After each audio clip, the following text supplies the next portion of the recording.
recordar entonces lo que habíamos visto era cómo se generaba el impulso nervioso.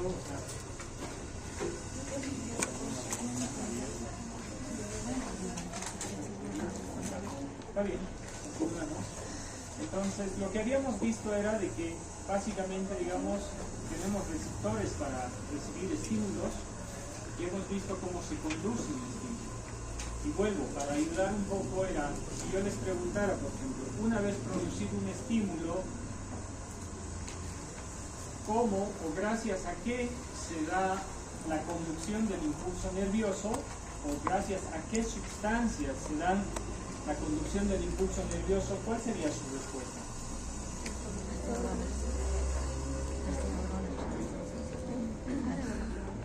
Pero si se equivocan aquí no pasa nada.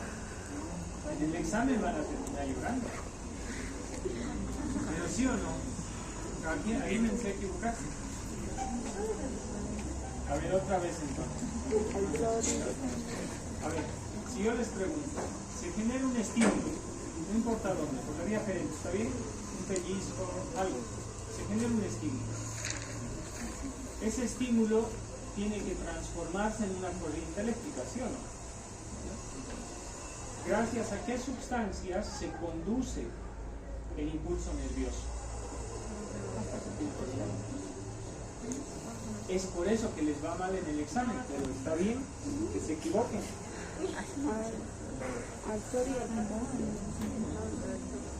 Gracias a qué sustancias se da la conducción del impulso nervioso, el potencial de acción. Al sodio y al potasio. Al sodio y al potasio. ¿Y qué son? ¿Cationes? Más fuerte, ¿no? Aniones y cationes. A los aniones y cationes, ¿verdad? En este caso cationes, como el sodio que tiene que entrar, el potasio sale y luego tiene que haber un reequilibrio, ¿sí o no?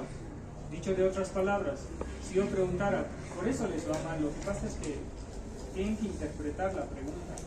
Si yo les preguntara, producir un estímulo, ¿sí? Gracias a qué sustancia se da la despolarización, la respuesta va a ser Sodio. ¿ah? Sodio. Sodio. Listo, ya está. Pero no es solo decir sodio, ¿no es cierto? Es a la entrada del sodio del medio extracelular al intracelular. Estoy tratando de ayudarles un poco. Pero si no entienden de esa forma la pregunta, las preguntas son de razonamiento. Las preguntas van de razonamiento, no solamente son de memoria, sino van de razonamiento a que ustedes se imaginen que cuando ocurre la conducción del impulso nervioso, ocurre la despolarización. Y la despolarización es el ingreso de sodio. Eso vengo repitiendo como unas 20 veces. Les hago la misma pregunta, pero no encuentro respuesta. Entonces voy a seguir avanzando, ya ustedes. Yo me cansé un poco de repetir y repetir.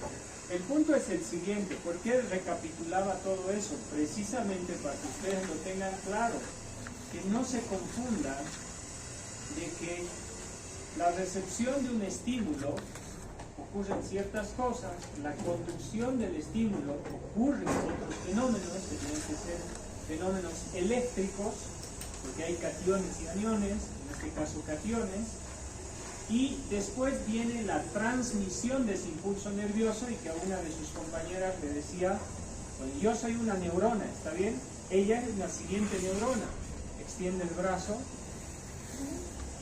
¿Alguien más animada? Exacto, extiende el brazo. Entonces, ¿cómo yo le paso la información, yo neurona, a esta siguiente neurona? ¿Gracias a qué? Ya, a una sinapsis. ¿Gracias a qué compuesto entonces? Esa es la pregunta, eso es lo que quiero evitar. ¿Gracias a qué sustancia? Neurotransmisores. ¿Y el sodio es un neurotransmisor? No. Entonces, eso tiene que estar grabado. La conducción del impulso nervioso se da gracias al sodio, al potasio, al calcio y todo eso, ¿sí? Pero la transmisión es distinta, se da gracias a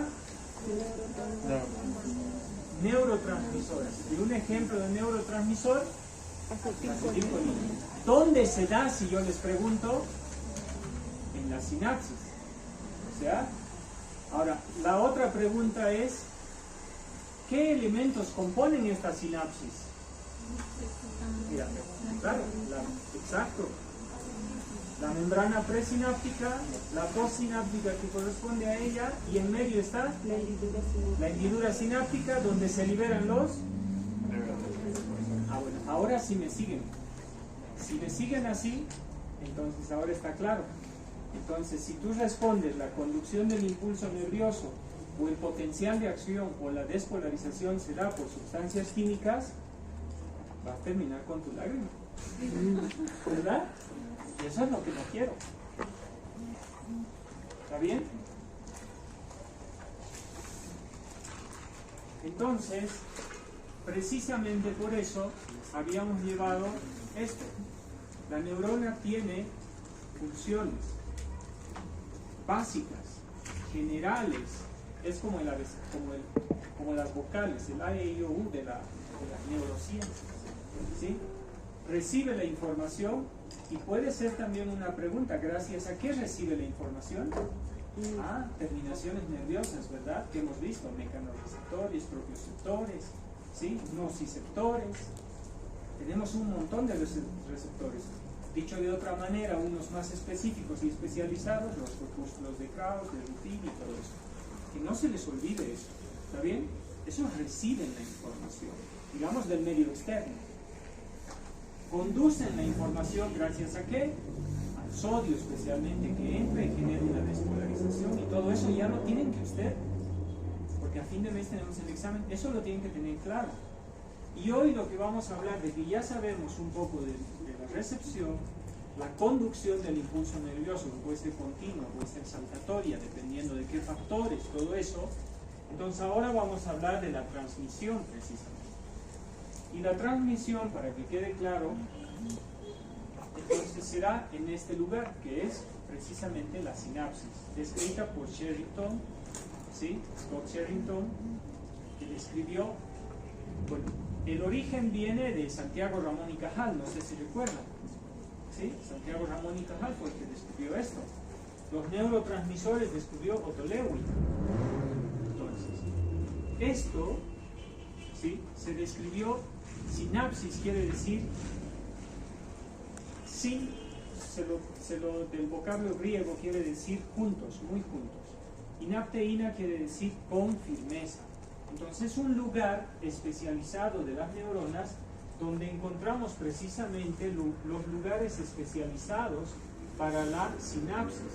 Esto quiero que me entiendan. Por ejemplo, en un receptor sensitivo táctil de acá, por ejemplo los corpúsculos de Merkel, que son de la presión, ¿tienen vesículas sinápticas? Ahí les...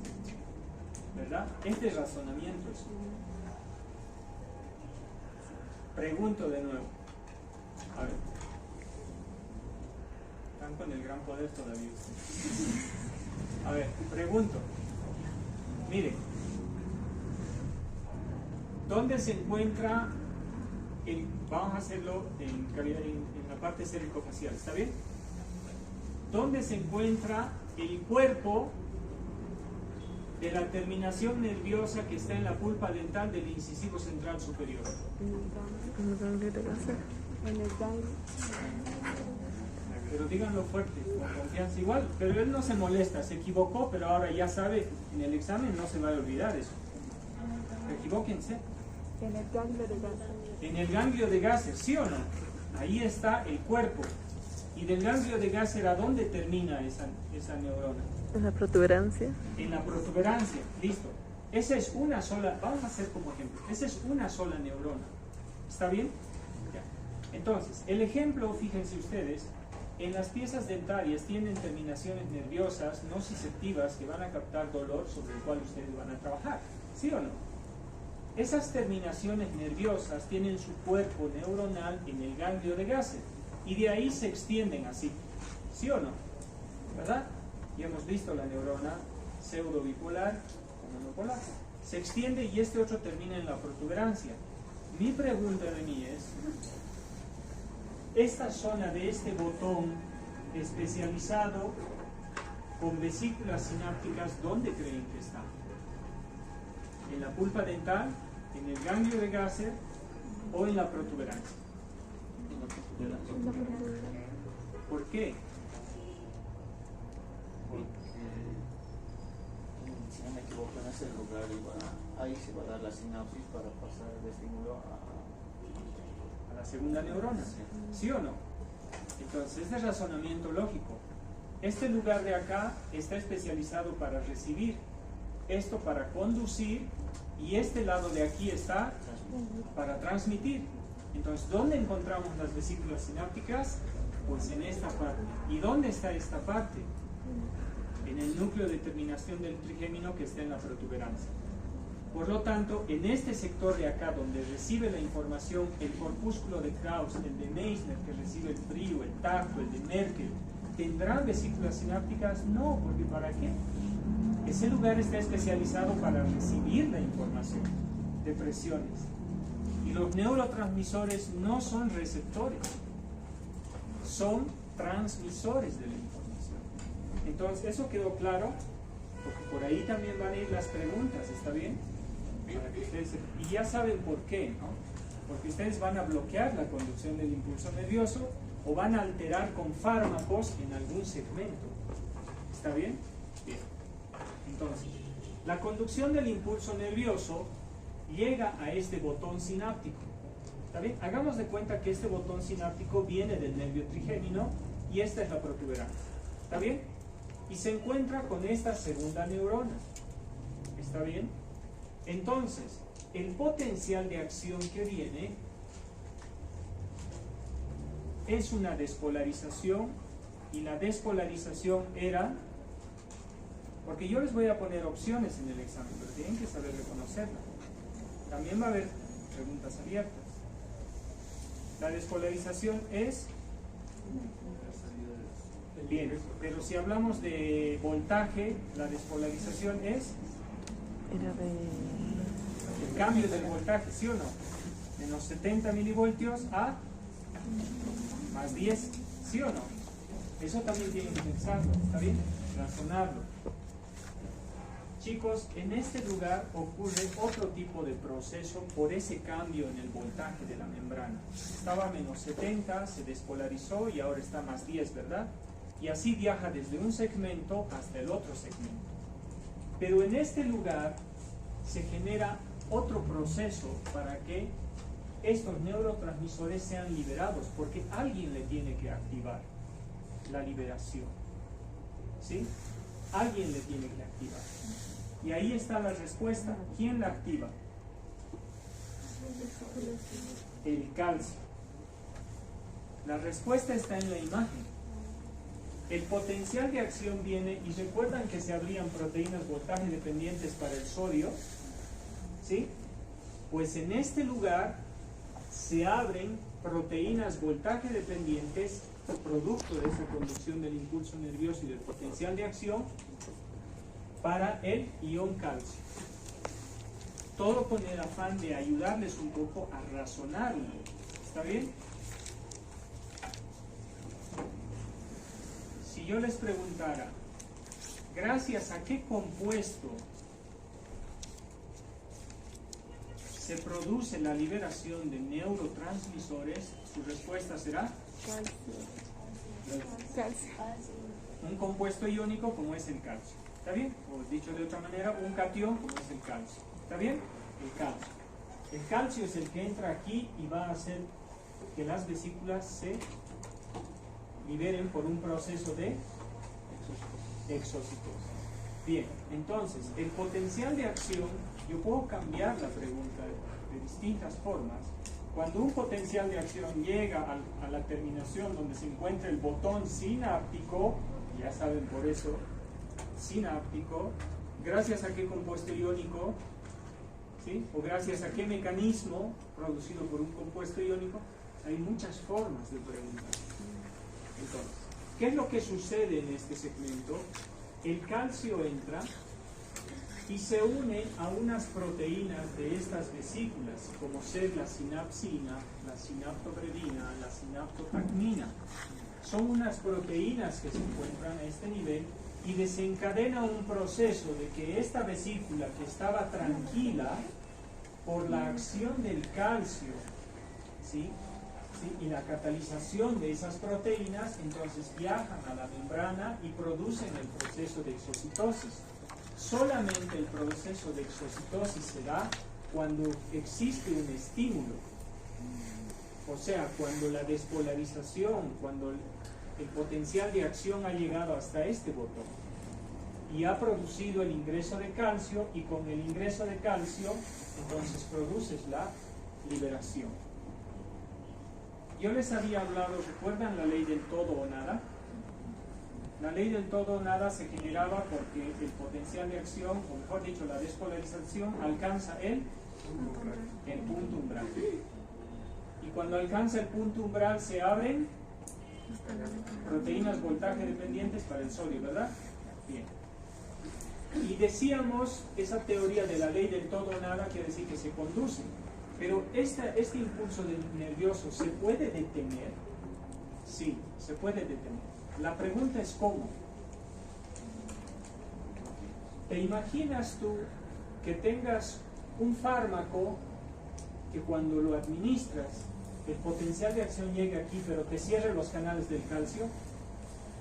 Si yo te digo, el fármaco tal, digamos, te va a producir un cierre o un bloqueo de canales de calcio en el botón sináptico, te está diciendo que está bloqueando la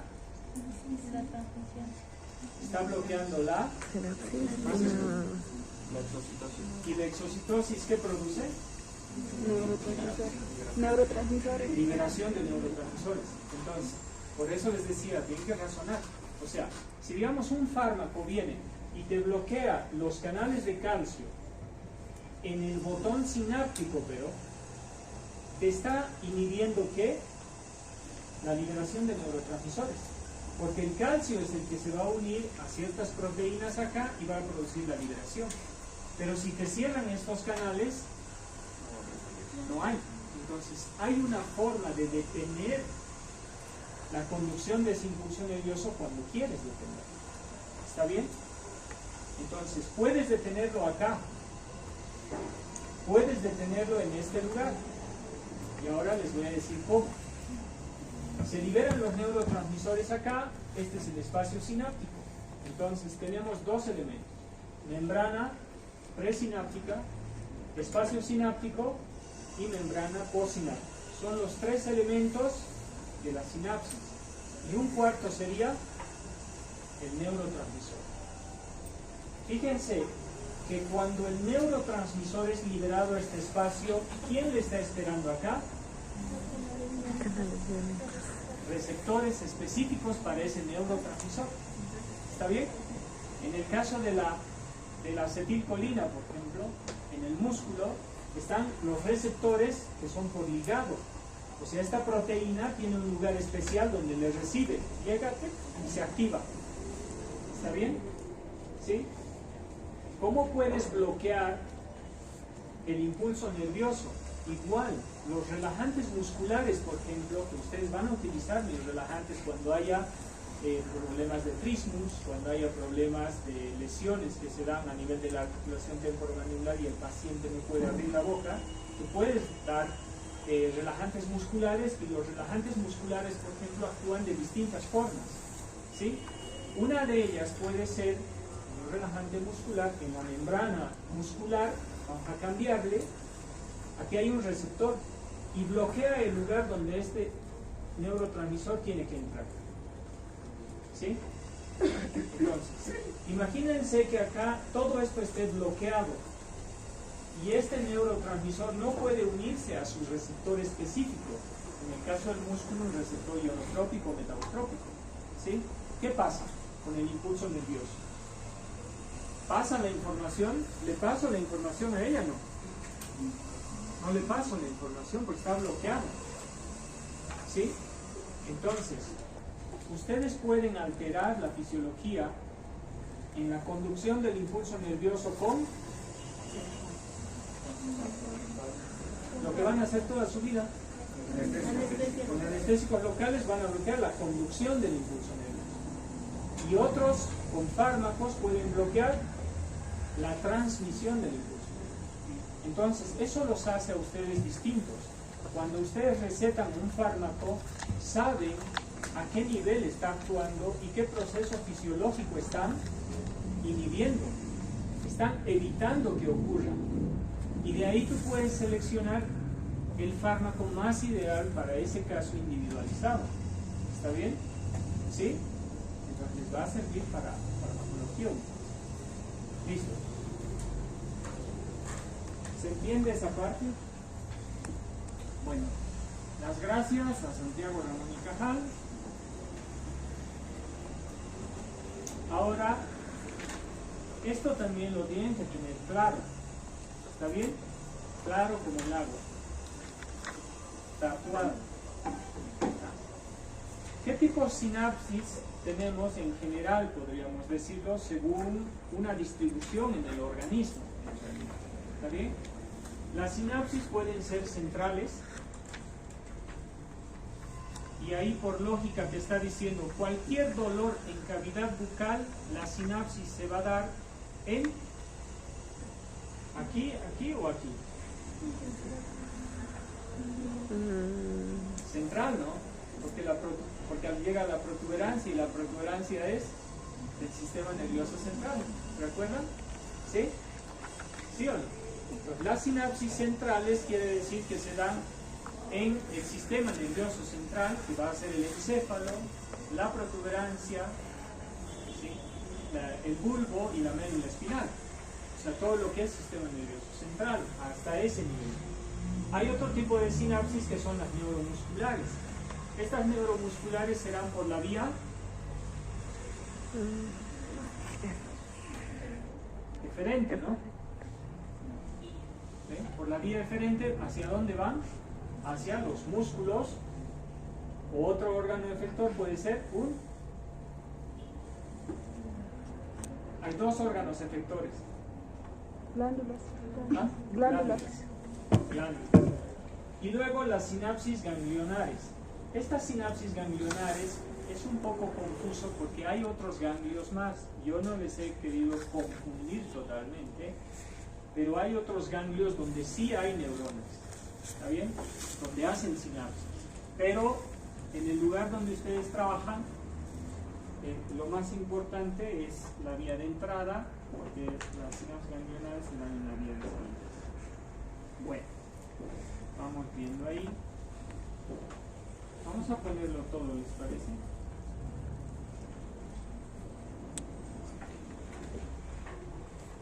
Esto también considérenlo importante para que no se confunda. Lo mismo que les decía, conducción del impulso nervioso, ya saben que son compuestos iónicos, no hay químico ahí.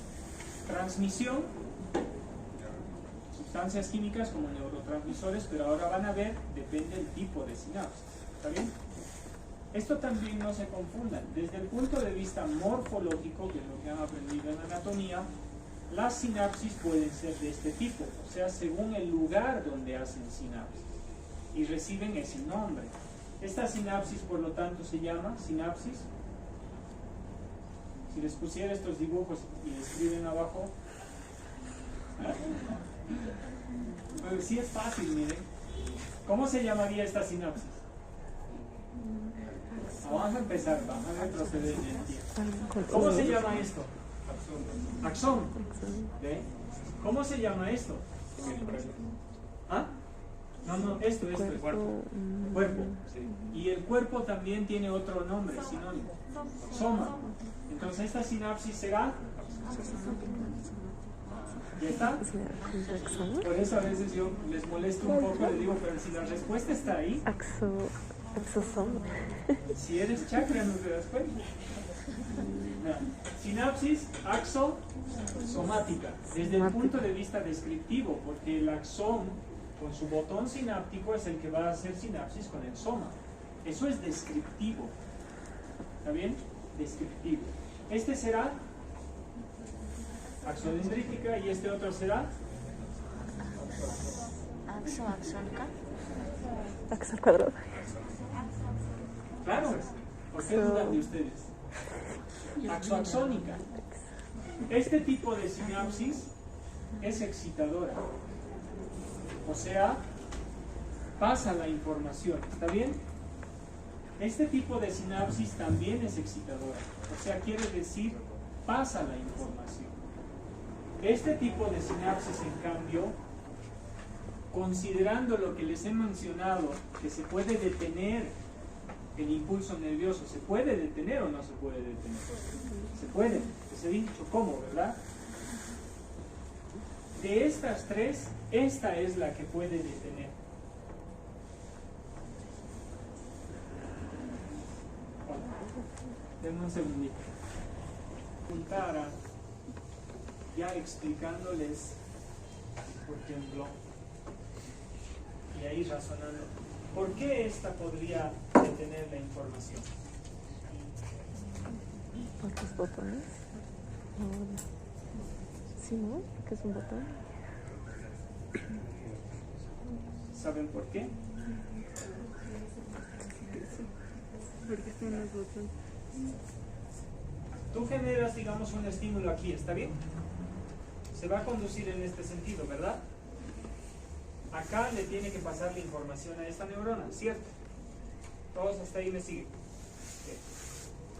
Pero si este viene y le da una sinapsis inhibidora, puede detener el paso de la información. ¿Saben cómo? Liberando un neurotransmisor que es inhibidor. Por ejemplo, la acetilcolina, si todos me siguen y generan contracción del bíceps, que es el que más lo sentimos, o también del massétero, que también se siente, ¿sí? Entonces, ¿qué estás liberando para que este músculo se contraiga? Acetilcolina. Es excitador, ¿está bien? Pero hay neurotransmisores que son inhibidores, como el ácido gamma aminobutírico. El neurotransmisor GABA, por ejemplo, la glicina, son neurotransmisores inhibidores. Mi pregunta de razonamiento es la siguiente. Si yo libero, este viene con un potencial excitador. Entiendan que aquí ha habido un estímulo y está viniendo y le tiene que pasar la información a esta neurona. Pero esta neurona viene con un estímulo inhibidor. Y aquí va a liberar el ácido gamma aminobutírico. ¿Y qué va a hacer? ¿Qué va a cerrar aquí en este botón sináptico? Los canales de calcio. Los canales de calcio. O va a hacer que se libere menos cantidad de neurotransmisor. Un ejemplo, necesitas 10 neurotransmisores para producir el paso de la información. Pero esta sinapsis de aquí te la va a reducir a que se liberen solo 2 neurotransmisores. ¿Se va a producir el paso de la información? No.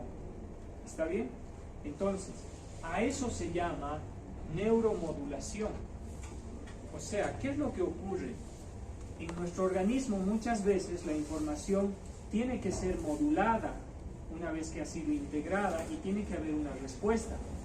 Cuando el organismo reconoce y dice, no es bueno que pase esta información, puede detenerla. Y libera para ello neurotransmisores que son inhibidores.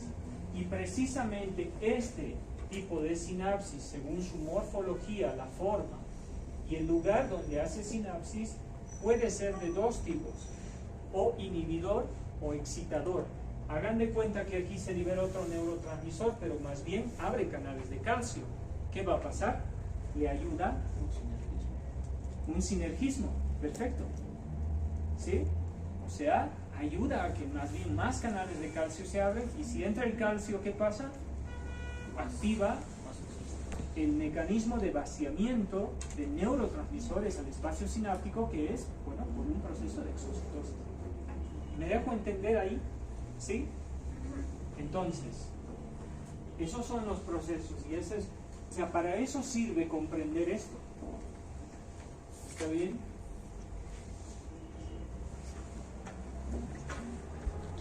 Entonces, desde el punto de vista morfológico, sí sirve conocer eso, para entender esa parte que les explico. Pero desde el punto de vista si de la transmisión, del tipo de transmisión, pueden ser sinapsis químicas o sinapsis eléctricas. ¿De cuál hemos estado hablando hoy? Sinapsis químicas, porque trabajan con neurotransmisores. Conducción del impulso nervioso mediante compuestos iónicos, eléctrico, pero el paso de la información es química. Las sinapsis eléctricas son distintas. No hemos hablado, pero sí se da en el músculo cardíaco especialmente, donde las células están muy próximas y hay unas uniones abiertas entre célula y célula. No necesitan sustancias químicas. Ahí sí se da el paso del sodio de una célula a otra, pero de forma directa. Pero no estamos hablando de neuronas, estamos hablando de músculo cardíaco, que es un músculo especial. ¿Está bien? Entonces, dentro de las sinapsis químicas, que son la mayoría en nuestro organismo y es la que a ustedes les interesa, entonces tenemos los tres elementos que les vuelvo a recalcar, que no se olviden: la membrana presináptica, la postsináptica y la hendidura sináptica. Ahí le falta el cuarto elemento. ¿Cuál es? Neurotransmisor. Bien, las sinapsis eléctricas, existen pasos de canal directo entre célula y célula donde pasa el compuesto. Si es eléctrico, ¿a qué compuesto me estoy refiriendo? Ahí es donde se pierde. ¿Qué? Cationes y aniones. Claro, cationes. En este caso, el paso del sodio directo, ¿sí o no? Y eso es lo que ¿está bien? Dicho de esta manera, más imágenes.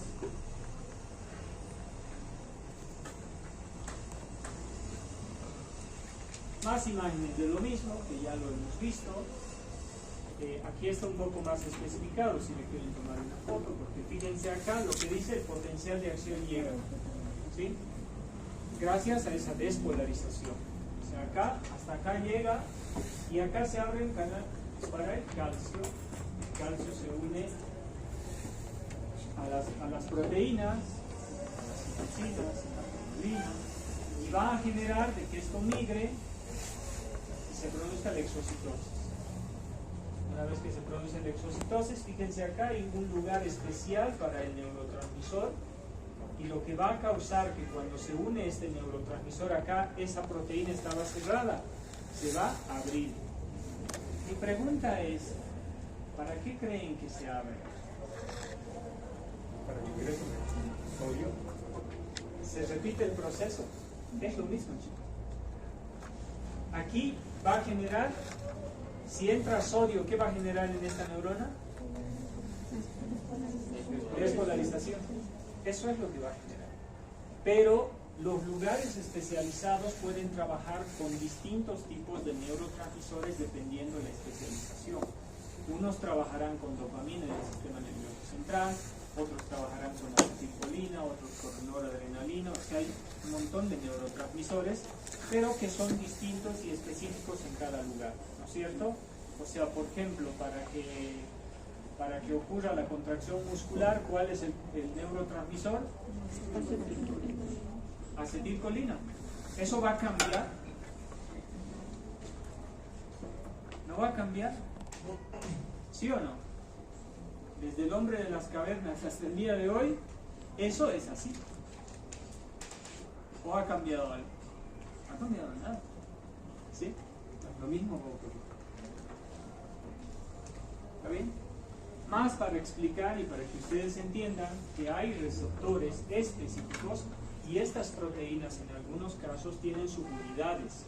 Esas subunidades tienen lugares específicos para recibir el neurotransmisor o el agonista, ¿sí? Y lo que va a causar es la apertura del canal. Si se fijan, acá está cerrado, acá cuando se va a unir va a generar, y una vez que está unido se genera la apertura. ¿Para qué? Para que se produzca la entrada de sodio y la despolarización. ¿Está bien? Y se repita a la segunda neurona el proceso. El detalle de entender ahí es de que, por ejemplo, la sustancia P, que tiene que ver con el dolor y todo eso, es los tipos de receptores. En una fibra nerviosa tenemos un montón de tipos de receptores. Por ejemplo, en el diente tenemos nociceptores para el dolor, ¿sí o no? Tenemos quimioproprioceptores, en el ligamento periodontal tenemos mecanorreceptores, ¿sí? Por eso pueden sentir las cosas. Entonces cada uno trabaja de una forma distinta y con un neurotransmisor y termina en un lugar especializado, ¿sí? Y dependiendo dónde llegue, entonces trabajará con un distinto neurotransmisor.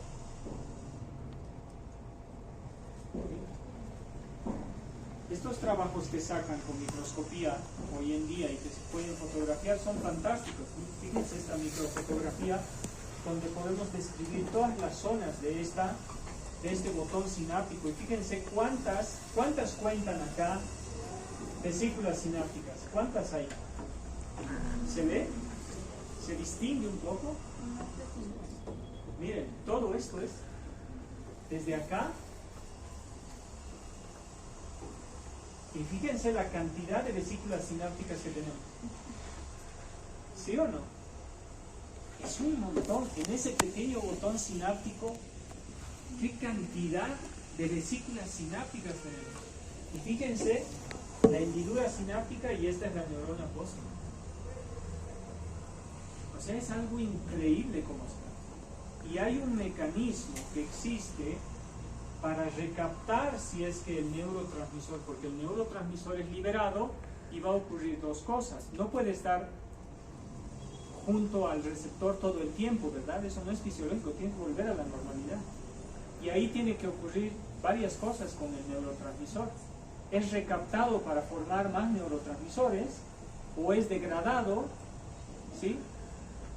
Para que se elimine y no esté flotando en el espacio.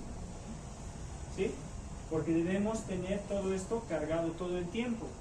Porque desde el momento que ustedes se forman en el vientre materno, empiezan a recibir información. Hasta el último día, ¿sí o no? Y todo el tiempo trabaja. Y debemos tener. Si algo falla en este sistema, ¿qué pasa? Te da Parkinson, te da Alzheimer, te da otro tipo de patologías como la esclerosis múltiple que te genera la parte muscular y no sé si lo conocen, el Stephen Hawking, es una enfermedad que le ha dado, neurodegenerativa. Si una pequeña cosa te falla en esta máquina, algo te da. ¿Sí? ¿Algo te da?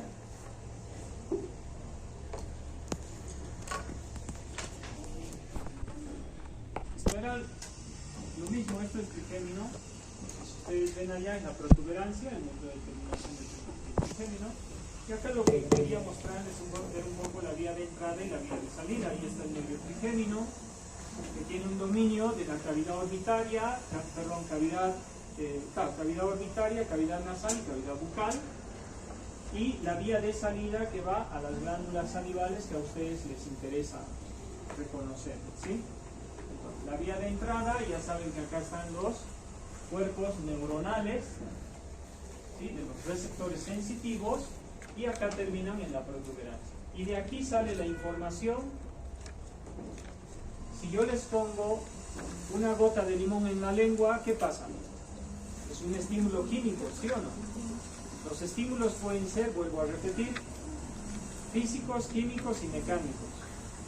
Si yo te pongo una gota de limón en la lengua, el receptor sensitivo lleva la información hacia los núcleos salivales.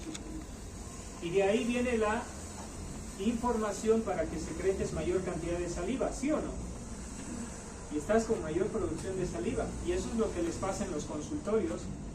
Le dicen, ¿por qué tiene tanta saliva? Porque el paciente está nervioso.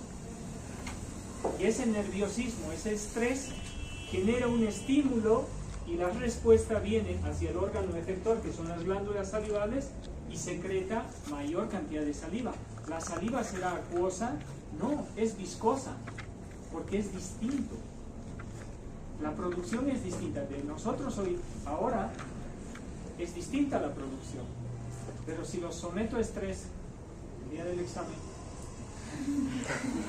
bueno, no, en dental es distinto, ¿no? Porque estás trabajando ahí, entonces van a notar en sus pacientes de que la saliva normalmente es de una consistencia distinta, pero cuando está estresado se torna viscosa, pegajosa. Es distinta. Y unos pacientes tienen mayor predisposición a eso y otros pacientes menor predisposición. Y eso tiene que ver con la vía de entrada y la vía de salida, ¿cierto? Bueno, esto era algo para explicarles un poco eso y continuar con lo mismo, repetitivo.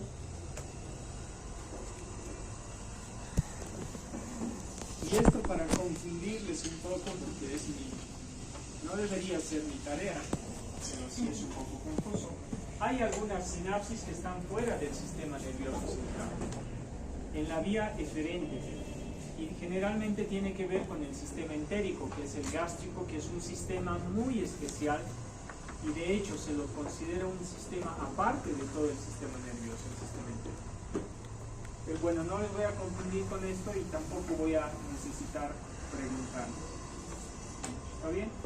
Bueno, más ejemplos, vía de entrada, vía de salida, para que entiendan que siempre hay eso. Y en la vía de entrada pueden haber 3 neuronas. La primera que llega hasta el sistema nervioso central, hace sinapsis, y la segunda que la puede enviar a la corteza. ¿Está bien? 3 neuronas de primer orden, de segundo orden. Esta es la sinapsis eléctrica. Aquí no hay sustancias químicas, pueden pasar los compuestos iónicos de una célula a otra directamente, en este sentido o en este sentido. En las sinapsis químicas es unidireccional, pero en las sinapsis eléctricas puede ser bidireccional la conducción del impulso nervioso porque es de una forma distinta que se da. Bueno, no los voy a confundir, bueno, quería hablar de transmisión, pero bueno, vamos a hablar la próxima. Por hoy